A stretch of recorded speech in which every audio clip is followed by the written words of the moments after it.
지만 페펙스 카운티에서 어떻게 오픈을 하느냐에 따라서 달라질 수 있을 것입니다. 위에서 계속해서 기도해 주시면 감사하겠습니다. 오늘도 예배 후에 잠시지만 함께 우리도 전화로 친교를 나누겠습니다. 여러분들 참석이 어려우신 분들은 연락을 주시면 감사하겠습니다. 이번 주에도 하나님께 귀한 물질로 헌신하신 분들 계십니다. 물질이 있는 곳에 마음이 있다고 지금처럼 힘든 시기에도 변함없이 주님께 물질로 헌신하신 것은 하나님께 사랑하는 마음을 표현하신 줄 믿습니다. 그래서 하나님이 기쁘게 받으셨을 줄 믿습니다. 감사드립니다. 우리 지난주 성구 암송 베드로전서 1장 9절에 있는 말씀 다 같이 암송하겠습니다.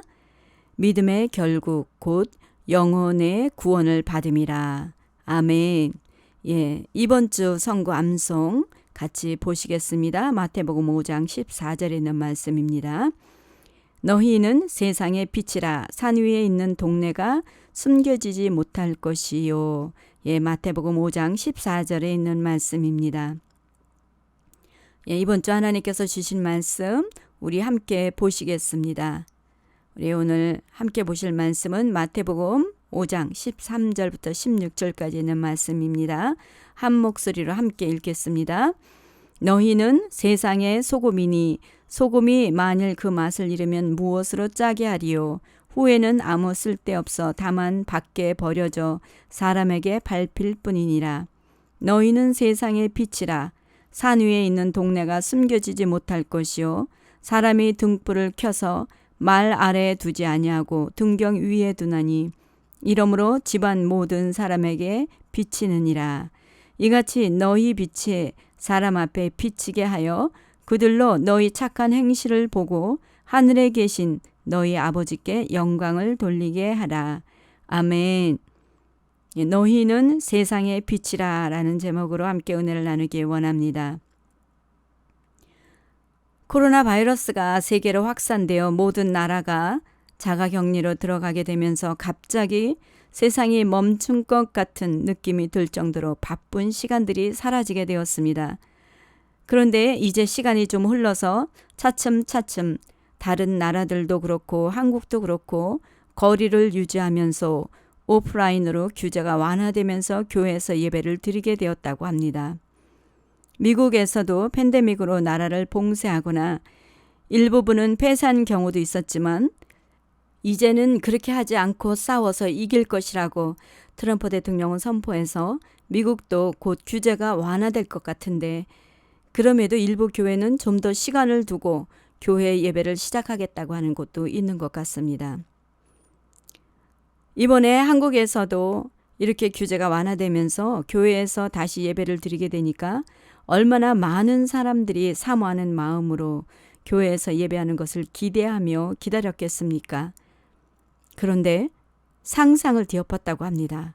왜냐하면 온라인 예배를 드릴 때 일부 성도는 계속해서 오프라인으로 예배드리는 대형 교회가 있다라는 말을 듣고 찾아가서 예배를 드리는 사람이 있는가 하면 또 집에서 너무나 편안한 옷과 커피 마시고 싶으면 커피 타 마시면서 내가 하고 싶은 거 다 하면서 편하게 말씀을 듣는 사람이 있었는가 하면 일부는 집에서 온라인으로 예배를 드려도 실제 예배를 드리는 것과 같이 가정인 아버지와 어머니가 먼저 옷도 단정하게 입고 예배를 드리는 성도들이 있었다고 합니다. 그래서 막상 오프라인 예배로 전환을 한다고 하니까 온라인 예배를 드려도 집에서 신실하게 예배하는 가정들 외에는 이미 편한 자세에 익숙해진 사람들이나 다른 교회에 가서 예배를 드리고 있었던 사람들은 본 교회의 예배 때는 참석하지 않아서 많지 않은 사람들이 예배를 드리게 되어 사역자들이 너무 놀랐다는 이야기를 들었습니다. 과연 온라인 예배가 옳았었나 의문시하게 되었다고도 합니다. 그런데 이런 의문은 한국 교회뿐 아니라 정치적인 면에서도 시간이 흐르면서 나라를 봉쇄해가면서 대처했던 것이 과연 옳은 것이었나 반문을 하고 있는 것을 뉴스를 통해서 듣게 되었습니다. 저는 우리 리빙스턴 교회는 온라인 예배를 드릴 때 어떤 가정은 진지하게 예배를 드리는 모습을 찍어 보내주시기도 하고, 또 예배 후에 바로 줌으로 친교를 나누었을 때 보면 거의 모든 분들이 의복이 다 집에서도 진지하게 예배를 드리시는 그런 모습이 역력해서 참으로 감사했습니다. 이렇게 자가격리 시기가 오랜 시간 지속되면 정말 많은 사람들이 내가 올 때 믿음을 보겠느냐는 주님의 말씀이 실감될 것 같아요. 이런 자가격리 시간에 나는 정말 하나님을 얼마나 경외하고 있는가, 나 자신에 대해서 자가진단을 할 수 있는 좋은 기회인 것 같습니다. 코람데오, 나는 지금 하나님 앞에 예배하는 것처럼 그렇게 예배하고 있습니까? 얼마 전에 한국에서는 이태원 클럽에서 바이러스의 2, 3차 감염자가 나와서 논란이 되었었죠. 신천지 사건 때도 그랬지만 이번 감염자 중에서도 일부 준대형 교회에 다니는 사람이 있었기에 그 교회 성도들 대상으로 검사한 결과 모두 음성 반응이 나왔다고 합니다. 그동안 신천지를 통해서 바이러스가 확산되면서 이단 종교인 신천지를 일반 교회와 같이 생각해서 교회를 바라보는 시선이 곱지 않았었는데, 이번에는 교회를 대상으로 검사 결과 예상을 되었고 아무런 감염자가 없었다라는 것이 밝혀지게 되었다라는 말을 들었습니다. 이것은 먼저 하나님의 크신 은혜이고, 또 거리 두기를 철저히 한 결과 아무런 문제가 되지 아니었다라는 것입니다. 하나님의 은혜 안에 있지만 지킬 것은 지킬 때 그리스도인으로서의 본을 보여주게 되어 세상의 빛으로 드러나게 되는 것인 줄 믿습니다. 달이 밤하늘을 밝게 비출 수 있는 것은 태양으로부터 오는 빛을 받아서 반사되기 때문이죠. 달과 지구 외에 다른 많은 행성들은 태양의 빛을 받지 못하면 스스로 빛을 발하지 못합니다. 태양이 없다면 다른 모든 행성들은 죽어있는 있으나 마나한 무의미한 존재입니다. 하나님은 성도들에게 너희는 세상의 빛이라고 하였습니다. 예수님은 빛이십니다. 참 빛으로 이 땅에 오셔서 사람들에게 이 빛을 비추셨지만 세상은 그로 말미암아 지은 바 되었어도 알지도 못하고 깨닫지도 못하였습니다. 그러나 하나님의 은혜로 그 빛을 받은 자녀들은 빛이신 하나님이 내주하시기 때문에 세상에서 빛을 발하게 되는 것입니다. 소금의 특징은 녹아 없어지는 것이지만 빛의 특징은 무엇입니까? 소금과는 반대로 드러나는 것이죠. 지금은 코로나 바이러스로 인해서 전 세계가 어두운 터널을 지나가고 있습니다. 이 어두운 세상을 빛으로 바뀔 수 있는 것은 그리스도인들 뿐입니다. 그리스도인들이 빛을 발하기 위해서는 먼저 하나님의 강력한 빛을 받아야 합니다. 하나님의 빛을 받기 위해서는 우리가 할 수 있는 것은 무엇입니까? 전심으로 주님을 찾는 것입니다. 하나님의 얼굴을 구하며 나가는 것입니다. 하나님을 사모하며 갈망할 때 주님의 임재가 충만하고 주님의 임재 가운데 우리는 하나님의 강력한 빛으로 충만해질 수가 있습니다. 여러분, 집에서 온라인으로 예배하시면서 하나님을 전심으로 찾아보셨나요? 갈망해 보셨나요? 간절하게 주님의 얼굴을 구해 보셨습니까? 혹시 편하고 좋다고 하지는 않으셨습니까? 오늘 본문은 예수님의 산상수훈 중에 일부의 말씀입니다. 산상수훈은 예수님께서 갈릴리 지역의 한 야산에서 교훈을 주시기 위해서 설교하신 말씀을 가리키는 것인데, 이 말씀은 하나님 나라를 위하여 자기를 부인하고 십자가를 지고 주를 따르는 성도들에게 교훈하기 위해 주신 말씀입니다. 본문에서는 말씀하는 빛은 예수를 믿고 구원받은 성도를 말하는 것입니다.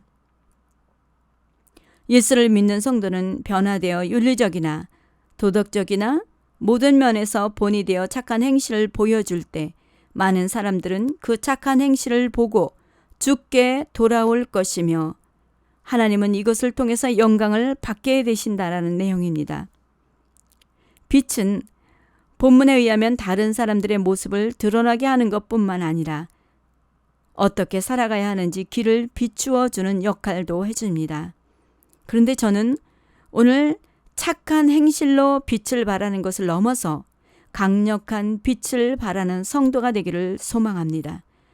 모든 교회가 착한 행실뿐 아니라 보이지 않는 강력한 빛을 세상에 발하였다면 오늘날과 같은 어두운 터널을 지나갔을까 생각을 해봅니다.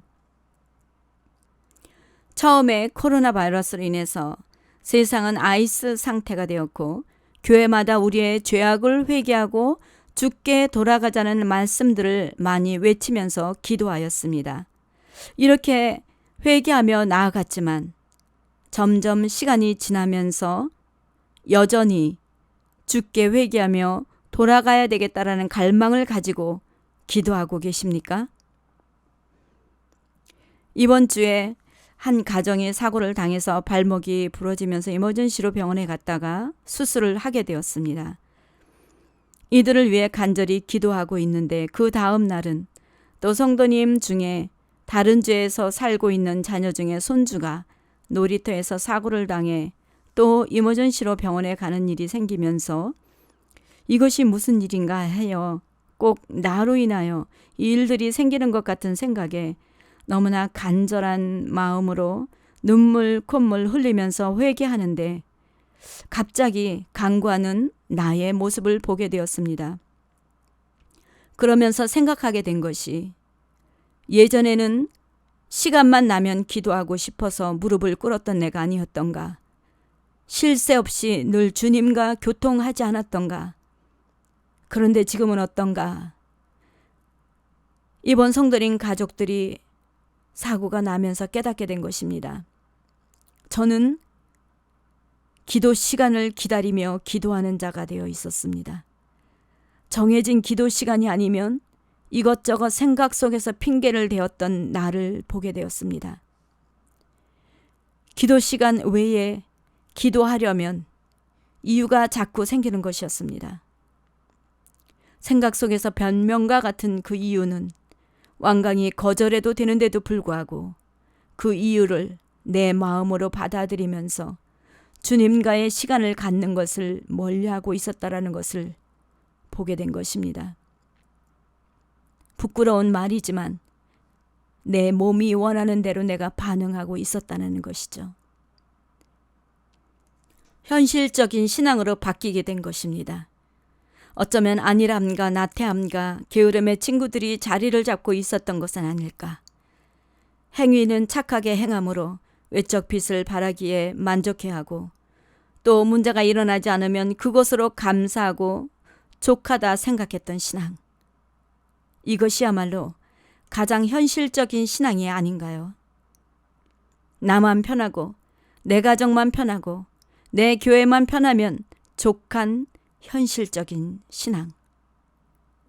하나님은 현실적인 신앙을 원하실까요? 현실보다는 현실을 뛰어넘어서 추진력 있는 신앙을 기뻐하지 않으실까요? 영국 사람들이 한창 싱싱한 청어를 좋아할 때였습니다. 영국에서 살아있는 청어는 굉장히 비싼 값에 거래가 되었습니다. 그런데 청어는 워낙 성질이 급해서 육지에 도착하기 전에 다 죽어버리는 것이었습니다. 그때 한 지혜로운 선원이 청어 수족관에 상어 한 마리를 넣었습니다. 순간 상어가 청어 몇 마리를 잡아먹습니다. 그러니까 청어는 상어에게 먹히지 아니하려고 이리저리 도망다니는 동안 배는 육지에 도착해서 청어는 다 살아있었다고 합니다. 우리에게 문제가 있다라는 것은 좋은 일은 아니지만 그러나 빛을 발할 수 있는 발판이 될 수 있기도 합니다. 빛의 목적은 비추는 것입니다. 우리는 내 안에 빛이 있지만 이 빛을 발산해야 하는데 착한 행실의 빛 외에는 발산하지 못하고 있습니다. 교회는 참빛인 예수 그리스도의 빛을 받았으므로 발광차가 되어서 세상에서 빛을 발해야 하는데 얼마나 발하고 있습니까? 하나님은 우리 모두가 다 빛을 발하기를 원하시는 줄 믿습니다. 그래서 빛의 자녀의 모습을 보면 에베소에서 너희가 전에는 어둠이더니 이제는 주 안에서 빛이라. 빛의 자녀들처럼 행하라. 빛의 열매는 모든 착함과 의로움과 진실함에 있느니라. 주를 기쁘시게 할 것이 무엇인가 시험하여 보라 라고 했습니다. 그다음에 빛의 자녀의 모습은 어떤 것입니까? 빛의 갑옷을 입어야 됩니다. 어둠의 사람들은 성도들의 착한 행실을 보고 주께 돌아올 자가 많다고 하였습니다. 우리는 누구나가 다 전에는 내가 어둠이었었습니다. 이제는 빛이신 예수님이 내 안에 오셔서 나는 이제 빛의 자녀가 되었습니다. 그럼에도 불구하고 외적으로는 착하지만 여전히 어두움의 옷을 걸치고 있지는 않습니까? 아직도 보이지 않는 옛 습관이 있거나 아니면 어느새 나의 신앙이 잠들어 가지는 않는가? 여기가 좋사오니 하면서 변화되는 것이 싫어서 편한 자리에 앉아있기를 원하지는 않습니까? 우리 로마서 13장에 보시면 밤이 깊고 낮이 가까웠으니 그러므로 우리가 어둠의 일을 벗고 빛의 갑옷을 입자라고 하였습니다. 우리 요한계시록에 보면 7교회 중에 백성을 심판하심이라는 뜻을 가진 라오디게아 교회가 있습니다. 이 교회는 뜨뜻미지근한 교회로서 주님께서 내 입에서 너를 토하여 버리겠다라고 하셨습니다. 라오디게아 교회는 네가 말하기를 나는 부자라 부요하여 부족한 것이 없다 하나 네 공고한 것과 가련한 것과 가난한 것과 눈먼 것과 벌거벗은 것을 알지 못하는도다 라고 하였습니다. 이 교회는 크고 성도들도 많았던 아주 부요한 교회였습니다. 예배도 열심히 드렸을 것입니다. 그리고 으쌰으쌰 하면서 친교도 너무나 멋있게 잘 차려서 먹기도 했을 것입니다. 모든 것이 부족함이 없이 풍족하였고 편안하였지만 그들은 자기의 신앙이 잠들어가는 것을 알지 못했습니다. 자기의 신앙이 벌거벗어서 부끄러운 줄도 모르고 신앙이 좋은 줄 착각하고 잘난 척 했었습니다. 왜 그랬을까요? 어쩌면 착한 행실에 만족하였을 수도 있었지 않았을까 생각해 봅니다. 착한 행실은 기본적인 변화입니다. 그런데 이들은 행실이 착했을 수 있었을지는 모르나 군인이라면 항상 싸울 준비가 돼 있어야 하듯이 크리스찬도 항상 주님이 오실 길을 예비하고 준비되어 있어야 하는데 이들은 풍요로움의 영적 신앙은 자라지 않고 편안한 자리에 안주하며 물에 물 탄 듯 술에 술 탄 듯 하였던 것입니다. 그래서 주님은 라오디게아 교회에 책망하시기를 불로 연단한 금을 사서 부요하게 하고 흰옷을 사서 입어 벌거벗은 스치를 보이지 않게 하고 안약을 사서 눈에 발라서 보게 하라고 하시며 말씀하십니다. 그래서 무릇 내가 사랑하는 자를 책망하여 징계하노니 그러므로 네가 열심을 내라 회개하라 라고 하셨습니다. 아니라고 나태한 바이러스의 백신은 불로 연단한 금이었던 것입니다. 나에게 오는 문제가 모든 것이 다 연단은 아니지만 어찌되었든 나에게 아픔이 있고 문제가 생겼다면 하나님이 사랑하는 자녀인 것을 확인하게 되고 또 이것 때문에 더 기도하게 되기에 오히려 감사할 수가 있는 것입니다. 그렇지 않다면 부함과 육신의 편안함으로 안일함과 나태함은 신앙을 잠들게 함으로 빛을 나타내지 못하게 됩니다. 나는 예전보다 퇴보된 신앙은 아닙니까? 또 우리의 안일한 모습으로 잠들어 있지는 않습니까? 우리를 돌아보시고 회개해서 첫 마음의 신앙으로 돌아가시기를 바랍니다. 그래서 깨어 일어나 빛의 갑옷을 입으시기 바랍니다. 두 번째는 빛의 열매를 맺는 것입니다. 빛의 열매는 착함과 의로움과 진실함에 있다고 하였습니다. 여기서 빛의 열매는 성령의 열매를 의미하기도 합니다. 즉 내 안에 빛이신 성령이 있다면 누가 보든 보지 않든 그 빛은 발하게 되어 있습니다. 즉 성령의 열매를 맺게 되어 있는 것입니다. 그런데 에베소 5장 보시면 주를 기쁘시게 할 것이 무엇인가 시험하여 보라 라고 합니다. 하나님이 기뻐하시는 것이 무엇일까요?